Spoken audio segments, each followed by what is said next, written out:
Bonjour tout le monde, aujourd'hui c'est un vrai plaisir de se plonger dans une œuvre qui a littéralement marqué au fer rouge la littérature du 19e siècle. On va décortiquer ensemble Le dernier jour d'un condamné de Victor Hugo. L'idée ici c'est d'explorer l'anatomie d'un argument littéraire. Alors il faut bien se remettre dans le contexte de l'époque où le système judiciaire et les exécutions publiques étaient une réalité tout à fait quotidienne. Et attention, notre but aujourd'hui n'est absolument pas de débattre de la moralité de ce système, mais plutôt de regarder sous le capot. On va observer la mécanique hyper précise de ce classique. Comment est-ce qu'un simple texte arrive à nous captiver et à argumenter de façon aussi puissante juste par sa structure narrative? Eh bien, c'est ce qu'on va découvrir, et vous allez voir, c'est absolument fascinant. On plonge direct dans le vif du sujet avec la grande question, le vrai mystère du livre, pourquoi le protagoniste est-il anonyme? Imaginons une seconde la décision de l'auteur. Il crée délibérément un personnage principal qui n'a pas de nom, qui n'a aucun visage défini, et, le plus fou dans tout ça, dont on ignore complètement le crime.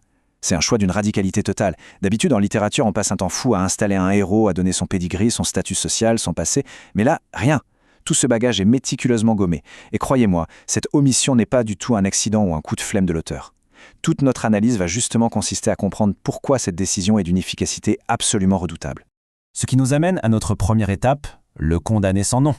Alors, qu'est-ce qu'on sait vraiment de notre narrateur ? Finalement, il se définit par 3 petits traits essentiels. Déjà, le texte nous fait comprendre que c'est un homme cultivé. Et c'est un détail qui change tout, parce que ça lui donne la capacité d'analyser ce qui lui arrive, d'exprimer sa terreur avec des mots justes, un vocabulaire super riche. Ensuite, le point central. Il est condamné à mort pour un crime inconnu. Et enfin, il est la voix unique du roman. Il n'y a pas de narrateur extérieur qui plane au-dessus pour nous rassurer ou nous donner du contexte. Toute l'angoisse viscérale de l'histoire passe par lui. En fait, c'est comme s'il était une coquille vide. Et c'est ça qui est terrifiant.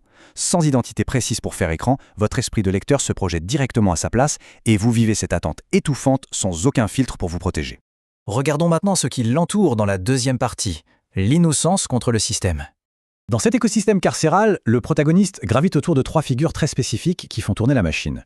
On a d'abord l'aumônier, le prêtre de la prison, dont le rôle narratif est d'incarner une religion complètement mécanique, sans chaleur. Ensuite, on croise le Frioche, un jeune condamné à mort, qui lui représente la brutalité et le cynisme absolu de cet endroit. Et pour finir, on a le geôlier, le gardien, qui a une fonction vraiment inattendue là-dedans.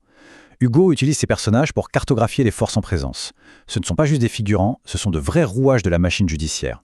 Et ce qui saute aux yeux, c'est le contraste total entre ces figures. Prenez l'aumônier par exemple. On s'attendrait à ce qu'un homme de foi apporte du réconfort, de la compassion à un homme qui va mourir, non? Eh bien pas du tout. Le texte nous montre un prêtre routinier, froid, qui fait son travail administratif sans aucune véritable empathie. C'est l'institution religieuse dans ce qu'elle a de plus sec.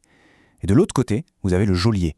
C'est quand même lui qui verrouille les cellules. Et pourtant, c'est lui qui va offrir une tabatière, qui va avoir un petit geste de bienveillance au quotidien. C'est une inversion brillante des rôles. La chaleur humaine ne vient pas de là où on l'attend, ce qui souligne encore plus la froidure impitoyable de tout le système institutionnel. Et là, au beau milieu de ce monde de pierre et de fer, apparaît Marie. C'est la petite fille du condamné, elle a tout juste 3 ans. Et son rôle dans l'histoire est d'une puissance dévastatrice. Elle incarne l'innocence à l'état pur, l'innocence qui va être foudroyée par la situation. Le moment où elle rend visite à son père, c'est le vrai sommet de la tragédie. Pourquoi ? Parce qu'elle ne le reconnaît même plus. Elle l'appelle monsieur.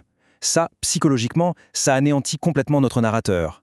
Ce n'est pas l'échafaud ou la guillotine le vrai climax émotionnel de l'œuvre, c'est ce regard vide d'une gamine qui ne comprend rien à ce qui se passe et qui symbolise une vie innocente brisée par ricochet.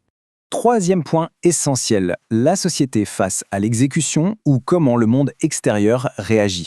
On va reparler une petite seconde du Frioche. Ce jeune condamné hyper cynique, hyper vulgaire, il n'est pas là par hasard. Il est là pour nous montrer à quel point cet environnement déshumanise complètement les gens. Imaginez un peu, il va jusqu'à réclamer la redingote de notre narrateur, tout simplement parce que, selon lui, il n'en aura plus besoin vu qu'il va être exécuté dans quelques heures. C'est glaçant.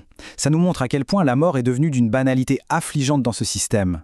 Ce n'est même plus une horreur, c'est devenu une routine de bureau, une petite transaction banale de la vie quotidienne. Et pour nous, lecteurs, ça rend la situation encore plus effrayante. Mais il ne faut surtout pas oublier l'extérieur, la foule. Et c'est crucial de comprendre que cette foule, ce n'est pas juste un décor de fond, c'est un immense personnage collectif. Un monstre. Les gens qui s'amassent sur la place représentent la société tout entière. C'est une foule avide, bruyante, qui paye carrément pour louer des places aux fenêtres pour avoir la meilleure vue sur le spectacle. En mettant en scène cette foule, l'auteur nous dit un truc très clair. La violence de l'institution, elle n'existe que parce que la masse l'approuve silencieusement, ou pire, qu'elle s'en sert comme d'un divertissement cruel. Et tout cela nous mène au dernier point, l'engrenage principal, le cœur du dispositif.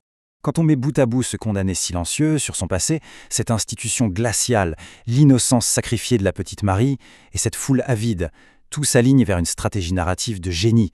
Hugo a volontairement créé un condamné sans nom, sans visage, sans crime identifié. Ce n'est pas un oubli, c'est vraiment l'argument central de notre analyse.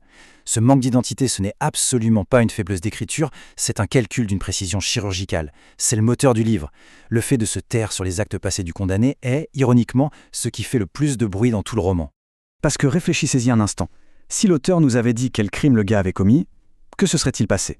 Eh bien, la nature humaine étant ce qu'elle est, on se serait tous transformés en petits juges. On aurait pesé le pour et le contre, on aurait cherché des circonstances atténuantes, on se serait demandé si la peine était méritée, bref, le débat se serait complètement embourbé.